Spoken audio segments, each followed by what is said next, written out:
Bonjour, bonjour à vous tous, très heureux de vous retrouver ici pour ce nouveau campus UNESCO.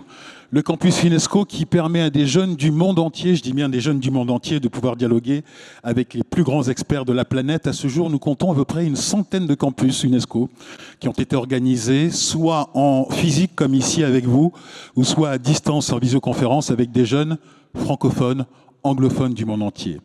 Aujourd'hui, nous allons vous proposer un campus UNESCO exceptionnel sur les femmes actrices dans le changement climatique et dans la lutte contre le changement climatique.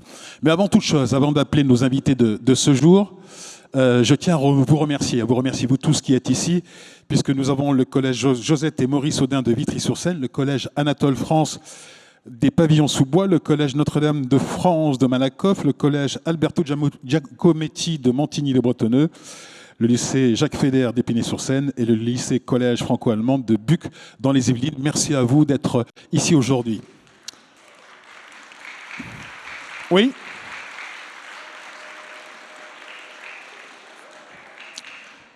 Mais avant toute chose, pour ouvrir les débats, je vais demander à Armel Harou, qui est chef de section des relations publiques et partenariats de l'UNESCO, de vous présenter l'UNESCO et ses mandats. Armel, je vous demande de l'applaudir.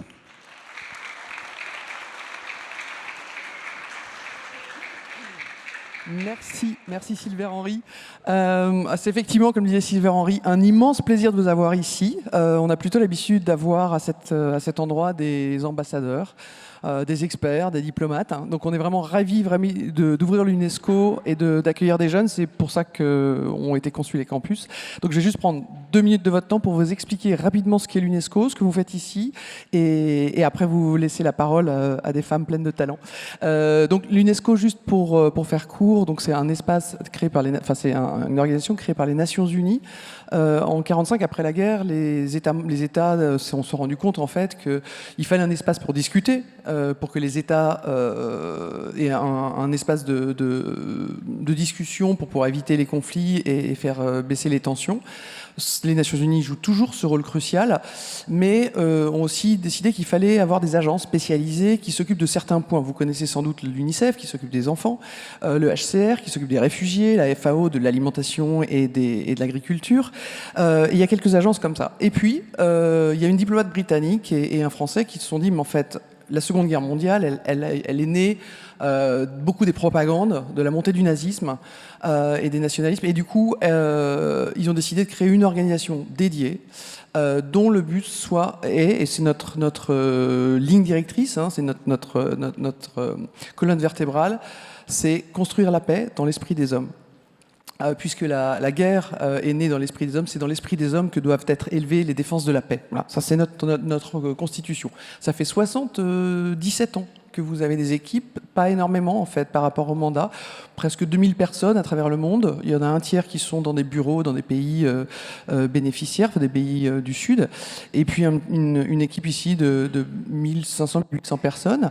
Et voilà. Et ces équipes-là travaillent principalement dans 5 domaines, sous la houlette d'une directrice générale qui actuellement est française, mais ça, voilà, avant on a eu une Bulgare, un Japonais, voilà, donc ça tourne par région.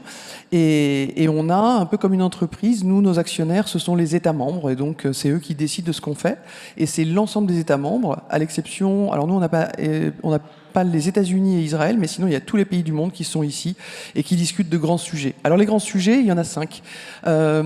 L'UNESCO est connue pour le patrimoine mondial, mais notre première mission, c'est l'éducation. Aujourd'hui, je vais juste partir pour faire vite et vous faire comprendre la réalité sur laquelle on essaye d'intervenir. Aujourd'hui, il manque 69 millions de profs dans le monde si on veut que chaque enfant soit à l'école, en école primaire et secondaire. Donc nous, on fait des stats, on fait l'état du monde, on aide les gouvernements à valoriser les profs, à faire des programmes, voilà. Et donc ça, c'est le gros travail de l'éducation, avec les actions d'accès à l'éducation, aller à l'école, y rester, lutter contre les mariages précoces, etc., qui font que les enfants sortent de l'école, la qualité de l'éducation, donc c'est la formation des profs, la valorisation des statuts, etc., et l'inclusion, pour qu'il n'y ait pas de minorité, quelle qu'elle soit, ethnique, religieuse, qui soit mise de côté ou isolée dans ce travail. Le deuxième pan du travail, c'est la culture. La culture, vous connaissez peut-être le patrimoine mondial. Là, il y a 2 axes. La culture, c'est tout ce qui est soutien à la créativité et le patrimoine immatériel et patrimoine mondial.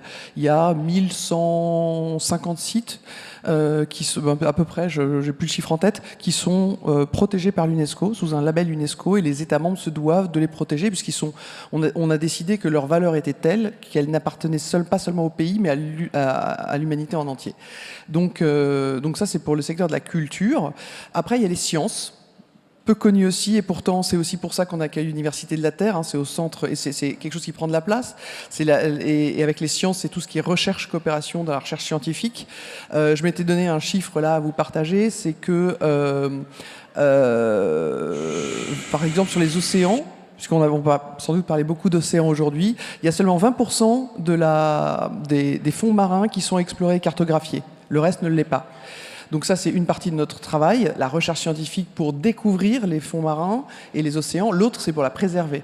Donc l'autre aspect de ce travail scientifique, c'est d'agréger toutes les connaissances des scientifiques dans les différentes institutions nationales pour être au fait et connaître les dangers, donc la montée des eaux, la salinité, la pollution, etc. Donc ça, c'est la coopération pour le travail scientifique dans le domaine de l'eau, de la biodiversité, des sciences, des océans. Donc ça, c'est le troisième pôle, c'est les sciences. Et puis après, il y a deux autres petits pôles. Un qui sont les sciences sociales.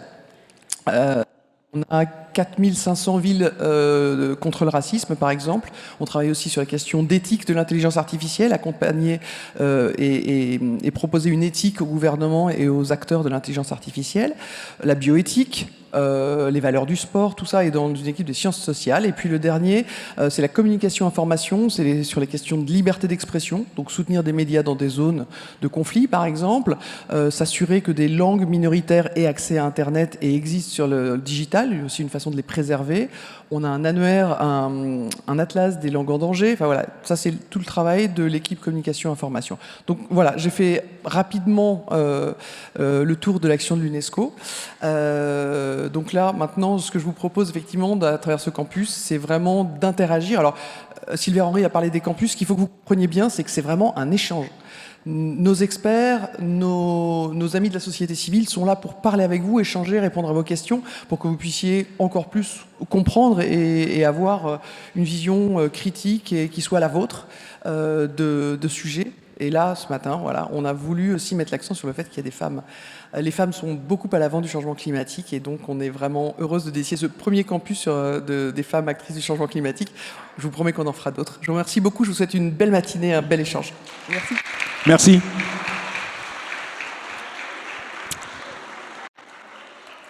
Merci. Merci Armelle, hein. Donc elle l'a dit, elle l'a précisé, vous voyez, c'est très sympa, mais vous allez voir, on va passer une très très belle matinée. C'est un échange que nous allons réaliser entre des experts et vous. Vous allez pouvoir poser des questions. Vous avez des casques à votre disposition. Sachez que sur le canal 1, ce sera la traduction anglaise, mais surtout ce qui vous concerne, vous, sur le canal numéro 3, ce sera la traduction française qui vous permettra de comprendre plus facilement ce que vont dire nos invités. Nous sommes ici pour parler du changement climatique. Le changement climatique est un enjeu déterminant parce qu'il renforce les inégalités de genre et surtout, le problème, c'est qu'il rend les femmes beaucoup plus vulnérables. Vulnérables, elles subissent des violences, notamment lors des déplacements que les populations subissent en raison du climat. Ce que nous voulons faire, nous, c'est vous doter de compétences, de valeurs, d'attitudes dont vous avez besoin pour vous aussi devenir acteurs et agents du changement. Et pour cela, vous allez vous inspirer de 3 femmes que je vais vous présenter. Pour vous présenter la première femme, nous allons prendre tout d'abord une petite mesure. On va dire que ceci mesure à peu près 1 mètre. Vous voyez, ça mesure 1 mètre. Cette petite lampe. Vous multipliez ça par 20. Et la dame que je vais vous présenter, eh bien, quand elle fait du surf, elle est en haut de la vague à 20 mètres. Elle est la championne du monde de surf de grosses vagues. Je vais vous demander d'applaudir et de recevoir une femme, quand je dis exceptionnelle, incroyable, et je vous conseille d'aller sur YouTube pour voir ses exploits. Je vous demande de recevoir Maya Gabera, surfeuse de grosses vagues et détentrice du record du monde. Maya Gabera.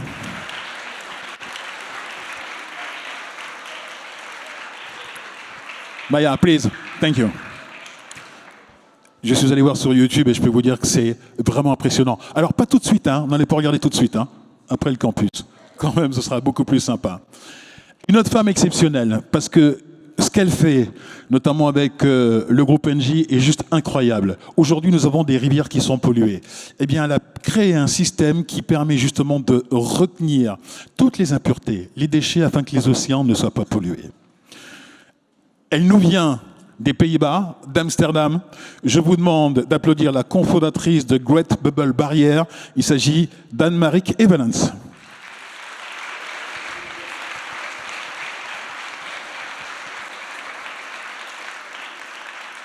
Thank you, please. Thank you. Et là, c'est la magie de l'Internet qui va nous permettre d'être en relation avec une jeune femme qui nous suit à distance, qui est la fondatrice et directrice exécutive d'Océanique Global, et elle offre des conseils pour la protection des océans. Est-ce qu'elle va apparaître? C'est Léa Doriol. Est-elle là avec nous, Léa Doriol? Ah, je voudrais la voir apparaître. Léa. Yes, bonjour.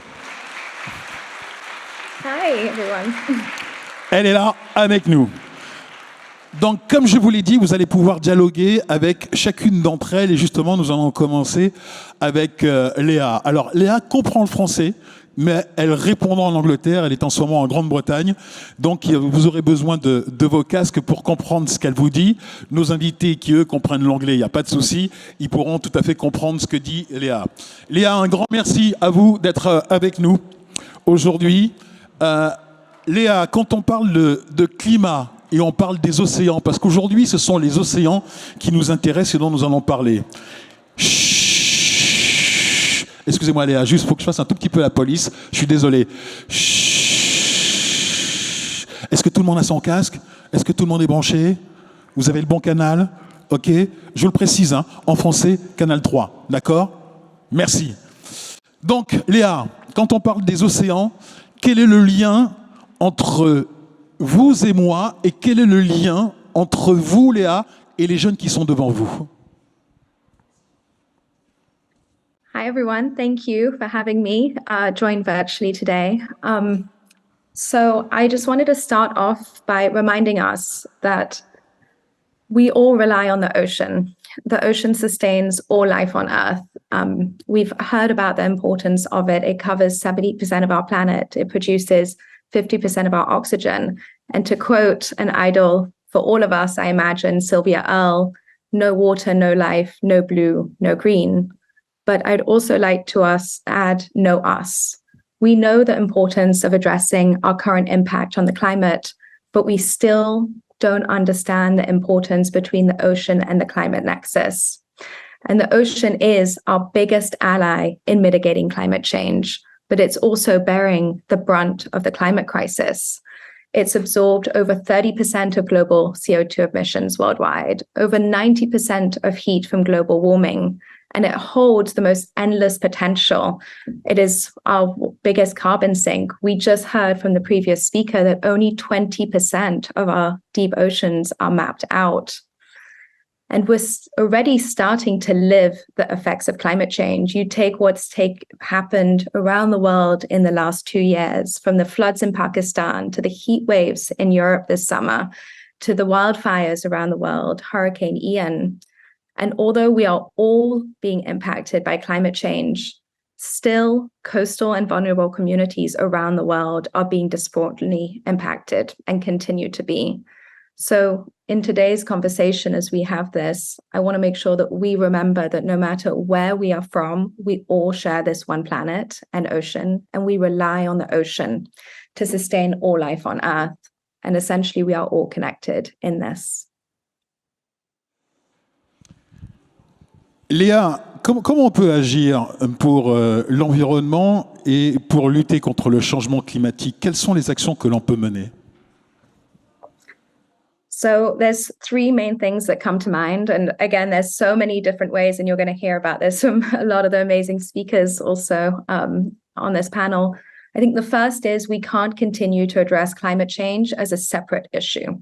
All companies, governments, groups need to have environmental impacts as one of their key metrics.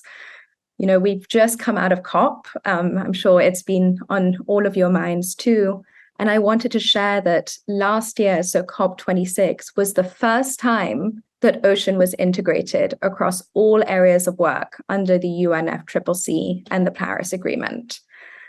In June 2001, only 33 out of 193 countries within the Paris Agreement had included coastal and marine-based solutions in their national climate strategies. This shows us how critical it is that we continue to bridge these conversations and these gaps. Again, we can't have these things as separate conversations. And with you being in the room, youth, we all need to be part of these conversations and have our voices heard within these meetings, not as side conversations, but really as active participants. Our work at Oceanic Global is making sure that ocean action is at all different levels of stakeholder engagement. And I hope that that's something that you take away of how you can incorporate ocean and environmental action in all our lives. But at the same time, we have to be realistic, and our current systems are not working. And I think when it comes to youth, there's so much opportunity to be creative on how we're approaching these ocean and climate conversations, to be thinking outside of the box, to be creating programs and to contribute with diversity in mind. You know, I think we forget that nature thrives when there is diversity. And I mean diversity and diversity of thought, diversity of ideas, diversities of background, diversity of stakeholder groups. And that is critical when we start to design these approaches and these systems and these solutions to get us out of where we are right now. But we also need to move away from a fear-based approach. And that's so much of the way that we communicate at Oceanic Global, is making sure that we're shifting the dialogue away from this idea of scarcity. Right now, there's this, when it comes to the environmental space, it feels like there's never enough. And would take, for example, water. Water is one of the biggest issues that we're facing around the world.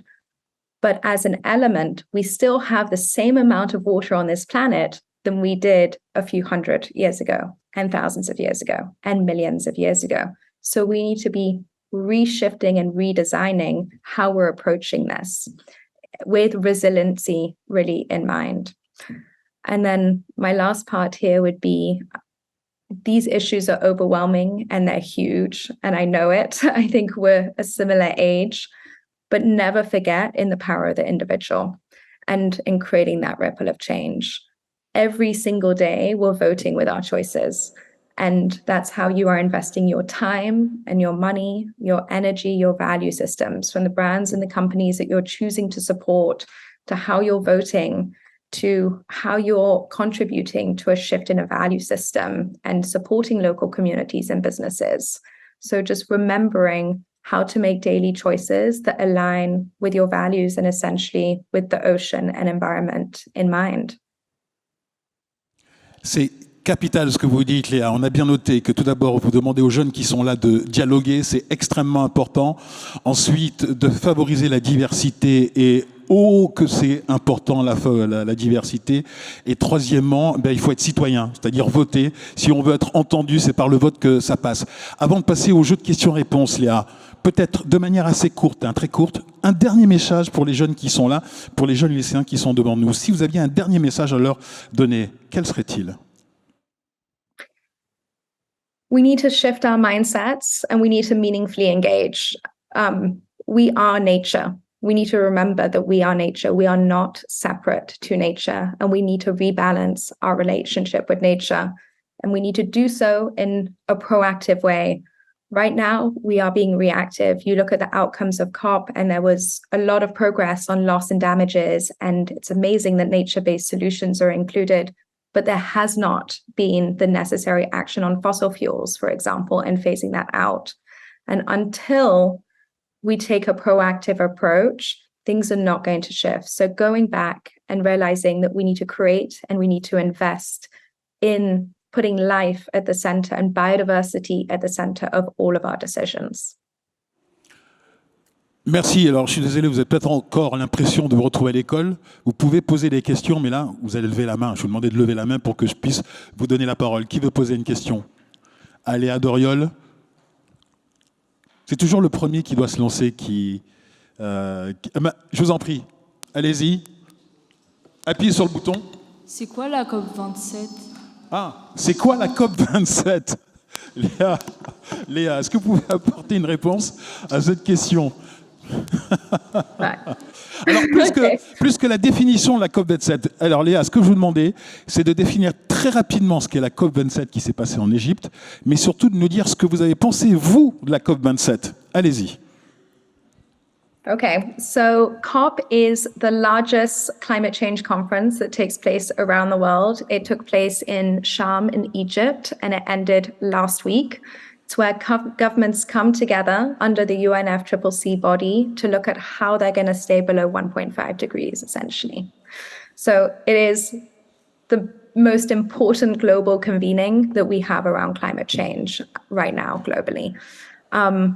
I mentioned a little bit some of the outcomes, and I think some of the biggest takeaways was loss and damages. The fact that that has been included into the agenda is big. This means that now, when there is a climate disaster, funding will go to these countries to try and come in. So take what happened in Pakistan with the flooding. Nature-based solutions has been included. So that means that as companies look at how they're going to approach climate change and put these goals and these roadmaps in place, they take this into consideration. But the sad truth is we still haven't gotten to enough of a roadmap on phasing out fossil fuels, which is really essential. Oceans, for the first time last year, became a big part of COP, and there's been an amazing momentum this year again too, but it's not enough. So again, it's how do we make sure that we push these things forward as governments come together, as we come together, as the private sector comes together to make sure that we're meeting our climate goals. Jeune homme, là-bas, vous avez une question à poser. Allez-y. Allez-y. Appuyez sur le bouton. C'est bon? Vas-y. En fait, je me posais la question, mais qu'est-ce qu'ils font pour améliorer le réchauffement climatique? Qu'est-ce qu'il faut pour lutter contre le réchauffement climatique, c'est ça? Oui. Qu'est-ce qu'il faut faire pour lutter contre le réchauffement climatique, Léa? Léa est partie. Vous l'avez chassée. Léa. Léa, voilà, ça y est, vous êtes Can you hear revenue. me? Qu'est-ce qu'il faut Perfect. faire donc, pour Okay. lutter contre le réchauffement climatique? Okay, so my work is in oceans, but that question is very broad. There's a lot that needs to happen. Essentially, we need to be moving away from a fossil fuel industry. We need to be investing in renewables. We need to be looking at how we can be investing in ocean and nature-based solutions. I think most people don't realize, for example, that things like seagrass and kelp forests can produce up to 30 times more oxygen than trees, right? So we need to be reinvesting in restoring these and conserving these spaces. I know that some of the speakers, Bubble Barrier works very closely on plastics, and there is a big conversation of plastics within climate that you'll be hearing about soon. But essentially, it comes back to how do we start to make sure that we're making choices at every single level of stakeholder engagement to make sure that nature is part of that conversation, that we're prioritizing this on our balance sheet. Est-ce qu'il y a une autre question à poser?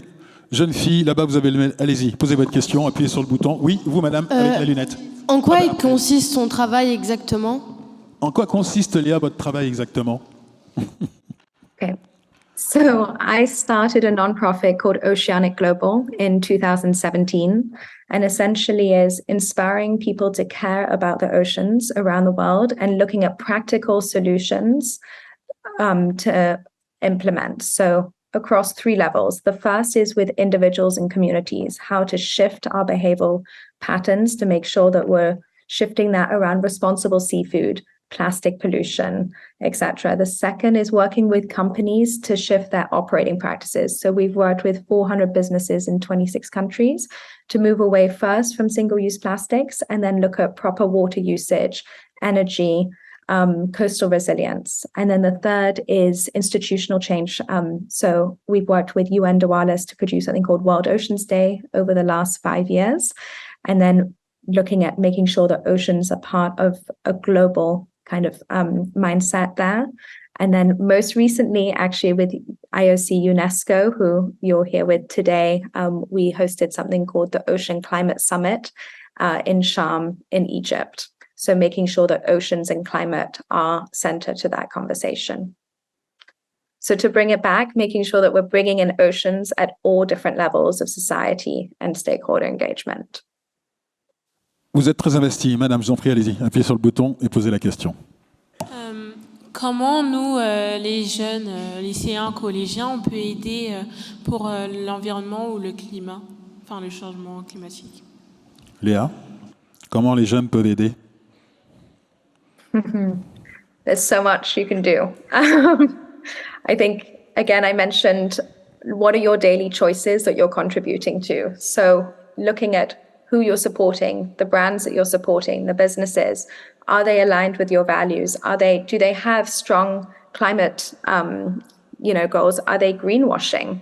On the other hand, who are you voting for? Do they have a strong climate agenda? How are you, essentially all your choices, whether you realize it or not, you're choosing to support different varieties of environmental stewardship. So that is one huge part. The second one is really educating yourself and educating people around you on your impact that you're having globally on the environment.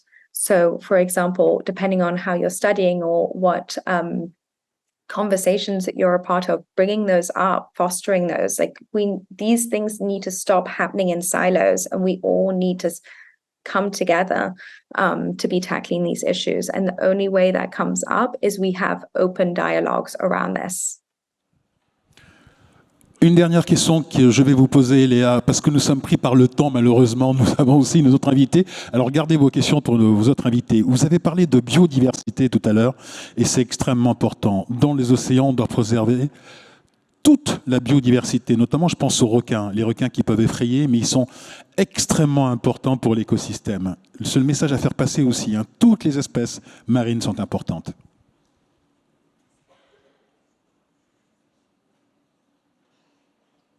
Vous êtes d'accord avec ça?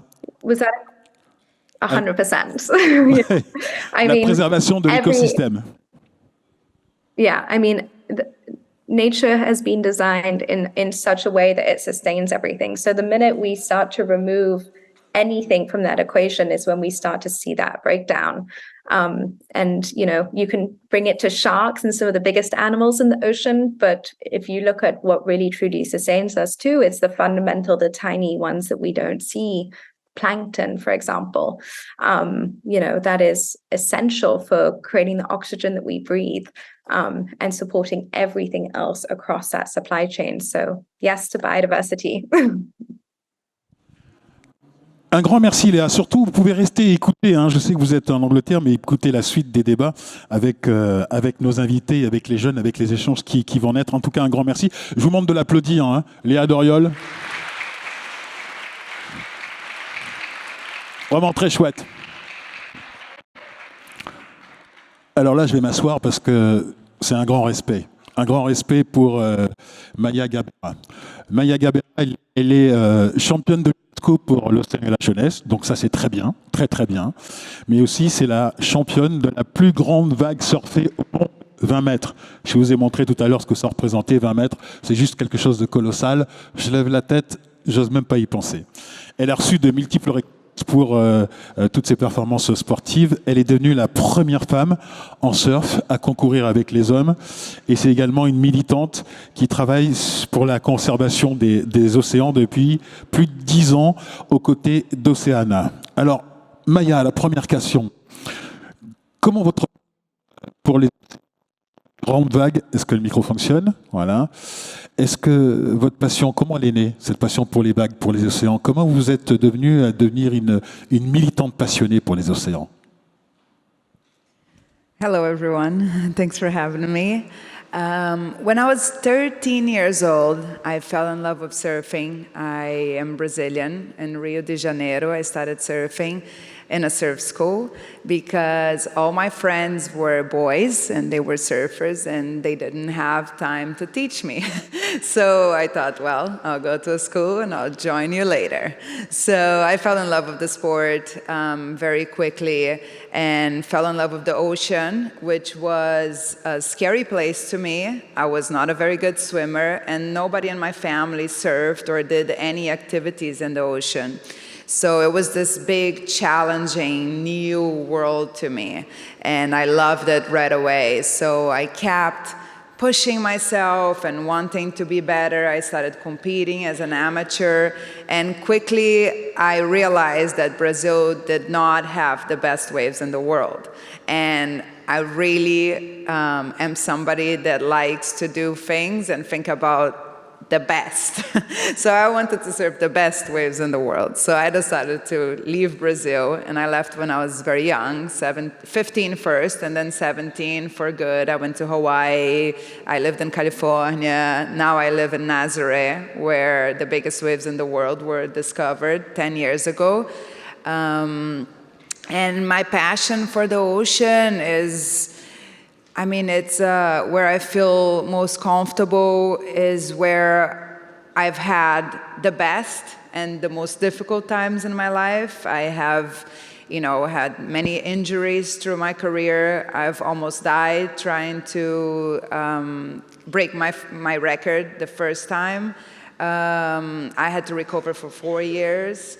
And when I finally came back and was able to surf the biggest wave ever by a woman, there was no record for a woman. They had forgotten about women because there wasn't a lot of us in that sport. I was being a pioneer and I was creating this new avenue for women in surfing. And so when I thought I had done the most difficult part, which is actually surfing a 20-meter wave, I realized there was another part to do, which was to convince the World Surf League and the Guinness Book that a woman should have a record too.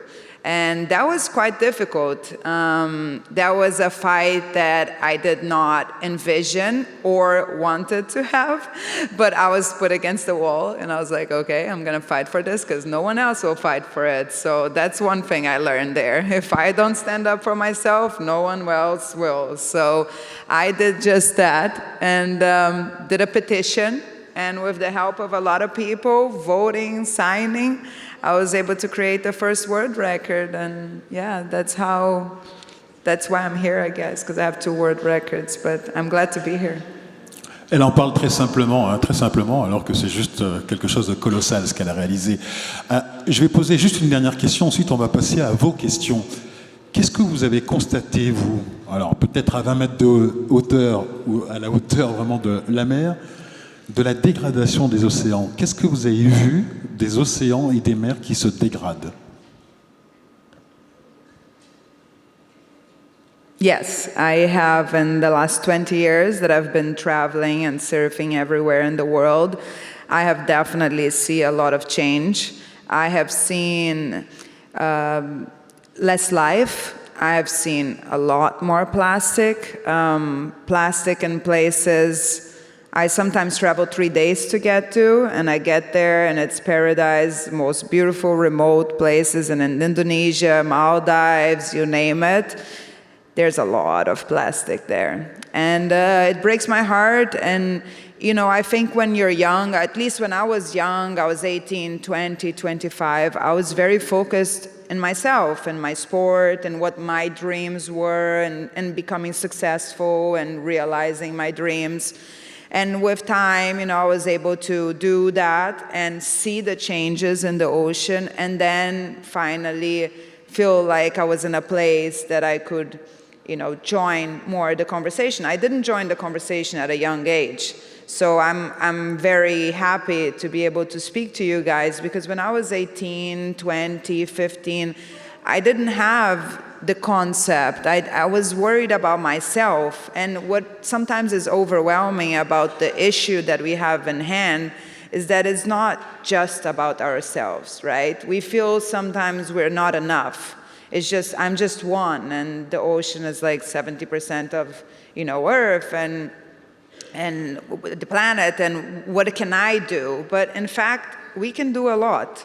And it starts with believing, having dreams, having outrageous goals, and being proactive and thinking about solutions.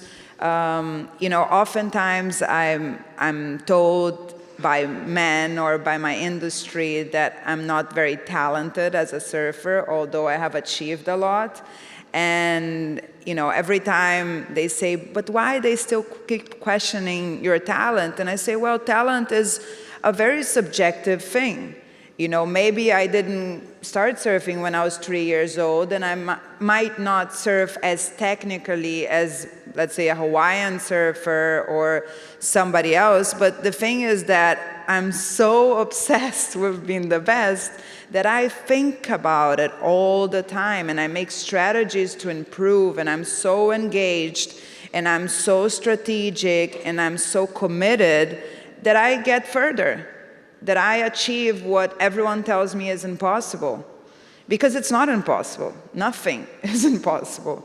As long as you believe and you're willing to keep on breaking the barriers and taking that step day after day. It's the engagement, it's being engaged. Qui a osé vous dire que vous n'aviez pas de talent? I know, they still do. And then now I'm like, but it doesn't affect me. I've achieved so much, it's all good. En tout cas, le message qu'elle vous fait passer, si quelqu'un vous dit « je n'ai pas de talent », que ça ne vous empêche pas, quant à vous, d'aller jusqu'au bout de votre passion, jusqu'au bout de votre projet, jusqu'au bout de votre envie. C'est que l'histoire et le sort que vous allez consacrer donc à ce projet qui vous dira si vous avez raison ou tort. Je vais changer de micro. Je vais prendre celui-ci parce que l'autre... Et voilà, l'autre a quelques petites interférences. Les questions. Ah, plein de questions. On va commencer ici. La question, allez-y. Appuyez sur le bouton.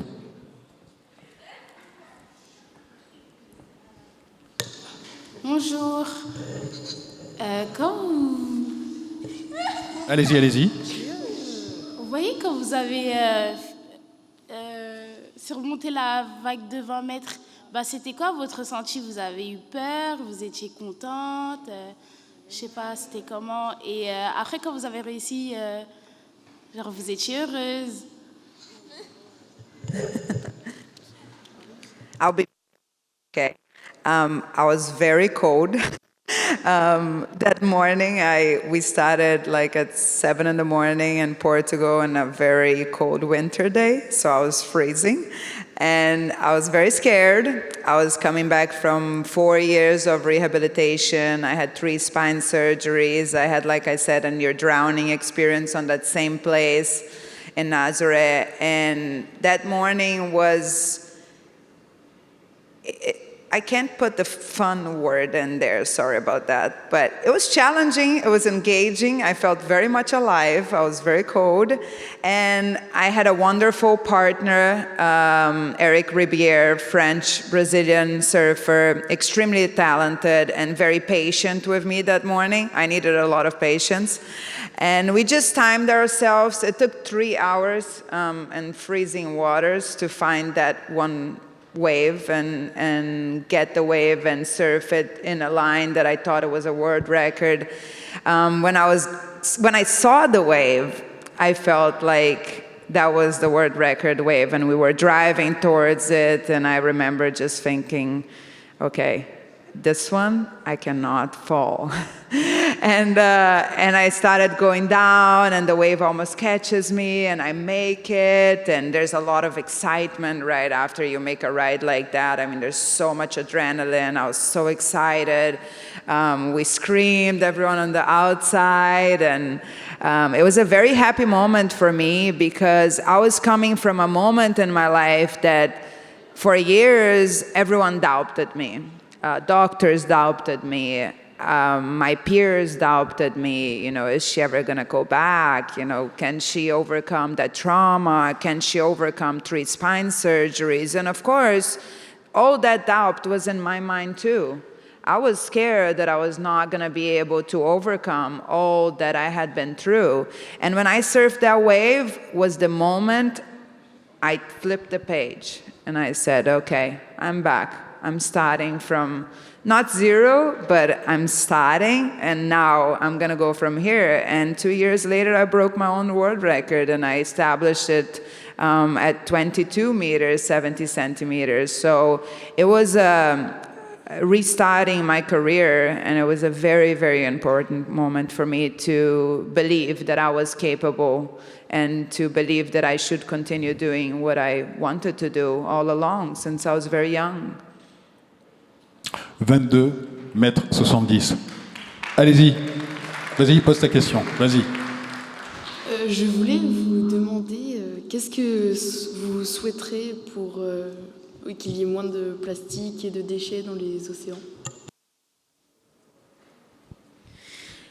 I definitely think about single-use plastic a lot. I think plastic, when you say like in a broad way, it's very hard to eliminate plastic from our world all along, because it is a very cheap and good material for certain things, but to use a plastic once is not okay. It's something that we should completely go away from, because that material, to be used once and to throw it away and to allow that to be in the environment, and in the end of the day in the ocean, for sure, I guarantee you that's where it's going to end up.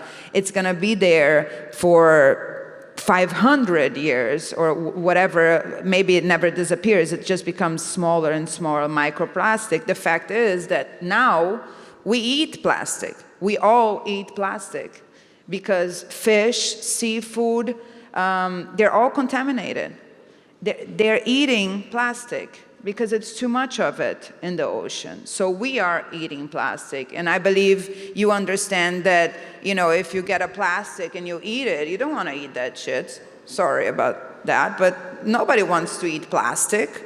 And nobody wants to breathe an air that has micro, chemical substances because of single-use plastic. So plastic is a very broad discussion, but I always focus on single-use plastic. That one plastic that you use once and you throw away, that is where we have to really work to eliminate. Use another material, be creative, think about other materials that we can even make from nature, nature-based solutions, to stop using something that will live forever and will be used for a second. Une autre question? Vas-y, pose ta question. Ouais. Hop, saisis un micro, vas-y. Êtes-vous sensible à d'autres causes que les océans? Qui a posé la question? Répète-la, vas-y. Êtes-vous sensible à d'autres causes que les océans? I'm a very sensitive person, so I'm sensitive to everything that affects humanity, fortunately and unfortunately, because that makes me very worried.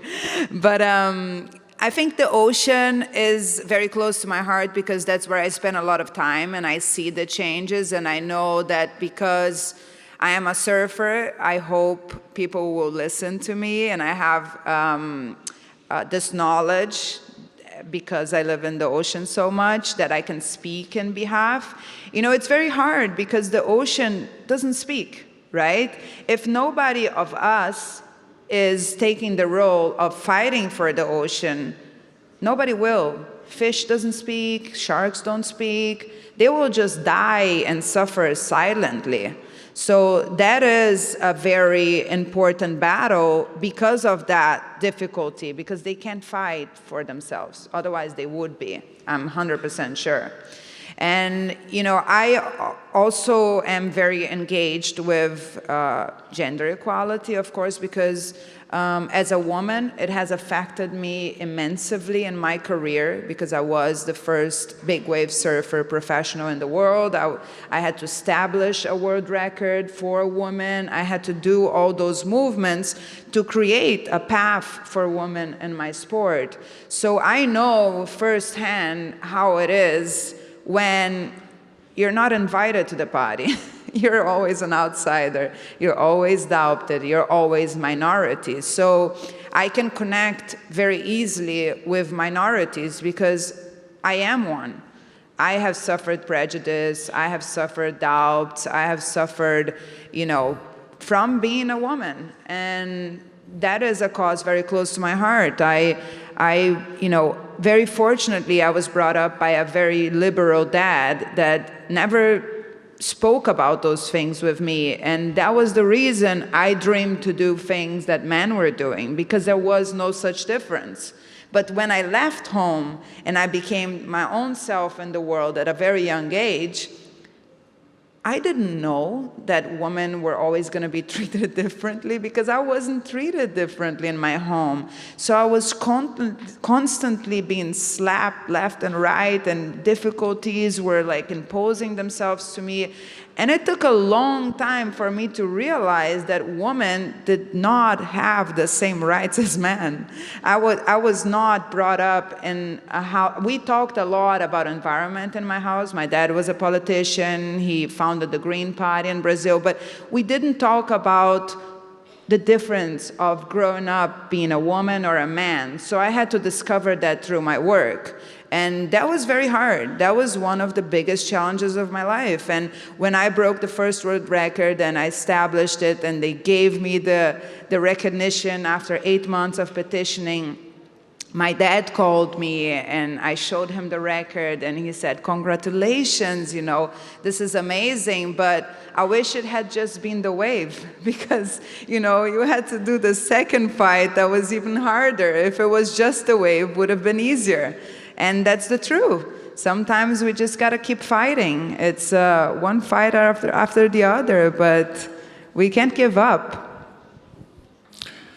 Merci Maya. Surtout, vous allez rester avec nous, parce que quand vous parlez de lutte, il y en a une qui fait un travail extraordinaire pour améliorer nos conditions et notamment lutter contre le réchauffement climatique. Anne-Marie Kevelens, vous êtes cofondatrice et responsable du développement commercial de The Great Bubble Barrier, dont vous allez nous parler. Et vous avez décidé de vous consacrer aux solutions innovantes contre justement la pollution plastique dont nous parlons depuis le début de cet entretien, aussi bien avec Léa qu'avec Maya. Alors, est-ce que vous pouvez nous en dire un peu plus sur ce que vous faites et cette technologie que moi, quand on me l'a raconté, j'ai trouvé extraordinaire pour nous permettre qu'il y ait moins de plastique dans les océans? Qu'est-ce que vous faites? Yeah, great, thank you. What we've done is that we developed a bubble curtain. We call it the bubble barrier, which is basically a tube that we place at the bottom of a river with holes in it, so it's perforated. We pump air through that, and that creates a curtain of air bubbles going up into the water. Now, if you place that line of bubbles diagonally on a river, it will, at the surface, but also underneath the water, it will guide all waste that is floating into that river into one corner, where you kind of scoop it up and you can process that waste. So you remove it from the waterways in order to avoid it going to the ocean and seas and lakes. That's what we do.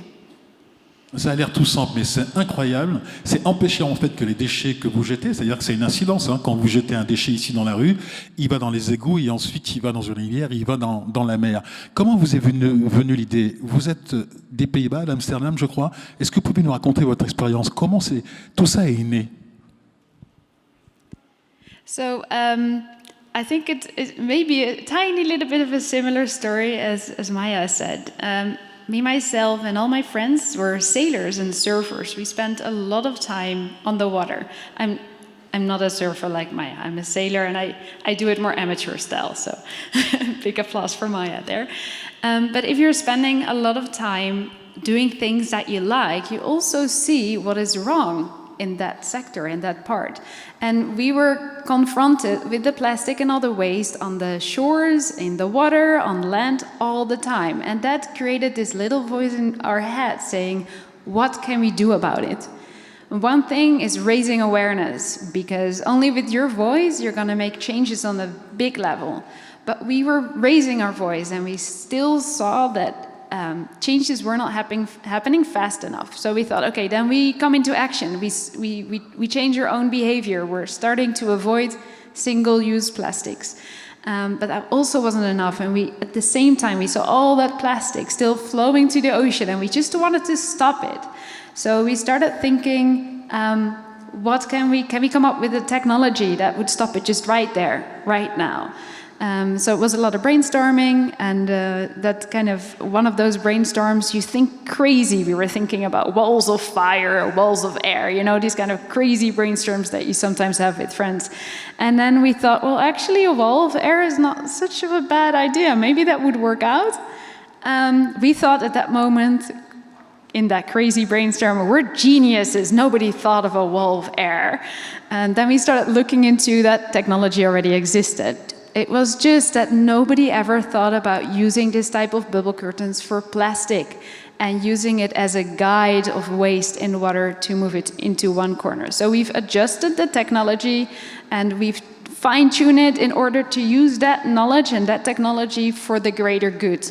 And that's also the key message that I have today, is if you're very passionate about something, keep on digging into it, keep on developing, ask all those questions that you just already raised, try to find out what's the problem, try to find the answers, and put your energy into that greater good for social justice, for gender equality, for the environment, and just stick to it, engage with it, and develop it. J'adore ce moment, refaire le monde quand on est autour d'une table et qu'on se dit, bah tiens, si on faisait ça, et on s'aperçoit que ça donne quelque chose d'extraordinaire. Avant de passer aux questions-réponses, vous êtes une start-up. Où votre technologie est-elle installée et quels sont les développements? Dans quel pays vous allez installer cette technologie que je trouve magique? Peut-être ici à Paris, parce qu'on en a besoin dans la Seine. I would love to place one in the Seine, because we really see that in urban hubs like big cities or big villages, there's a lot of activity, right? Which also means a lot of plastic and other type of waste. And especially if there's water through it, that's the point where you need to stop it. You can still stop it, so let's do it there. Right now we have a bubble barrier placed in Amsterdam in one of the historical canals. It looks beautiful, and that river that comes out of it is way cleaner than it was before.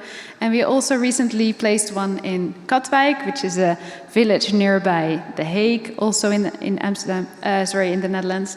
But we're also looking to expand towards other places in Europe and also going to Asia and other places in the world, because this is a global problem. You see that in all the countries, the water currently is dirty and we do need to clean it. As Leah said it as well, the water element is everywhere. That's not changing. But the part is how we treat that water. We need to make sure it keeps on being clean. We shouldn't pollute that. It's what we need, it's what we drink, it's even in the air, it's what we breathe. So we need to make sure we value that and we keep it healthy. Alors, question. Allez-y, vas-y, pose la question, nous t'écoutons. Et est-ce que votre idée, vous comptez la mondialiser? L'idée du tuyau avec les bulles? Vous n'avez plus ou moins de réponse. Je répète? Oui, allez-y. Elle vient plus ou moins de répondre, mais vas-y. Est-ce que votre création, vous comptez la mondialiser, la partager dans plusieurs pays? Yes, we do. Yeah, we would like to share it in all different continents because, as I said, it's a global problem. There's many waterways polluted.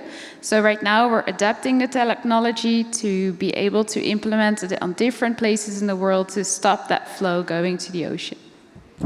Là-bas, au fond, vas-y, pose ta question. Je t'en prie, oui, vas-y. Bonjour. La question, c'était qu'est-ce que vous faites justement de toutes ces plastiques que vous avez récupérées? Vous en faites quoi après? Vous les recyclez? Yeah, it's a very good question. Right now in Amsterdam, we actually have a whole program around it, which we do together with an NGO. And we found a lot of volunteers, actually students, that said, we would really like to volunteer to sort everything out, piece by piece, manually.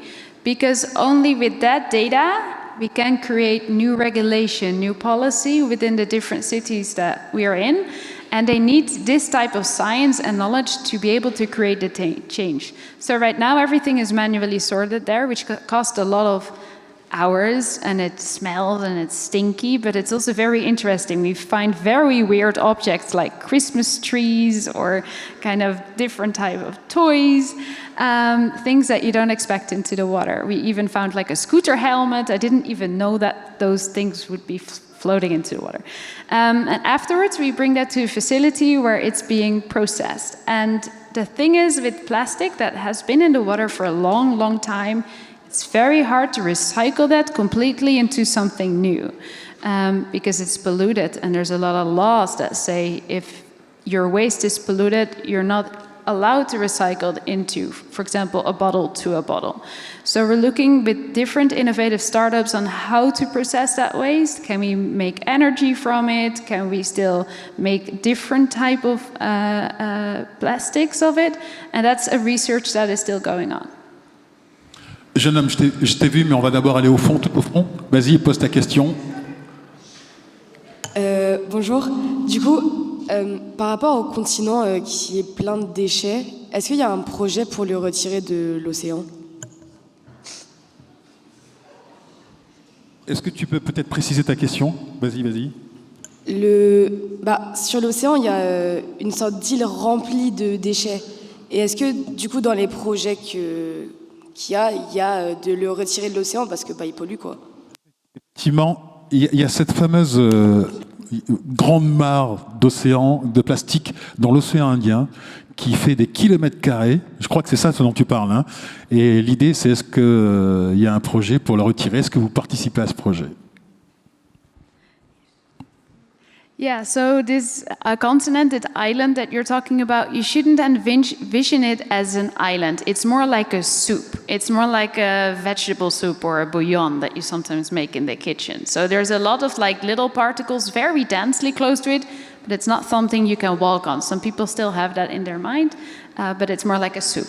You have multiple of those very big hotspots on the different seas, and they're huge indeed. We are not working on the project in the ocean. We're trying to kind of clean the waters that flow into the ocean because around 80% of the pollution that's in the ocean comes from land and travels via those rivers. So we want to stop it before it ends up there. However, there's an organization called the Ocean Cleanup, and they are focusing on projects on the ocean, and they're trying to clean it up there, but it's very, very, very difficult.